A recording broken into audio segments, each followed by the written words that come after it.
మామ ఆల్రెడీ అందరూ తెలుగు తక్కువ ముగ్గురు కట్టుకున్నాను నవ్వుతున్నారియా. ఇక మీటంటే తెలుగుకోండియా. ఉంటానులేగానే నేను ముందు నుంచి చెప్తానే ఉన్నా, నీ పని నువ్వే చేసుకో, బతకం వద్దని. ఇప్పుడు ఏమైందియా? పొట్ట చూడు ఎంత ముందుకు వచ్చేస్తున్నదో. మన ఆయన గుళ్ళేది ఎంత పెద్ద పొట్ట. ఒరేయ్ ఇప్పుడే కదా నేను తెలుగుకుంటామని నేనా?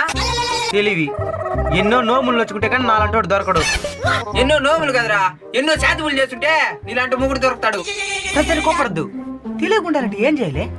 గమనించాలా, ఇంట్లో ఏం జరుగుతున్నది బయట ఏం జరుగుతున్నది గమనించాలా? నేను మీ అమ్మ వచ్చేటప్పుడు మాత్రం ఒట్టి చేతులతో వచ్చింది, పోయేటప్పుడు మాత్రం సంచలనం ఏది ఎత్తుకోమైంది. ఏంది ఇదే?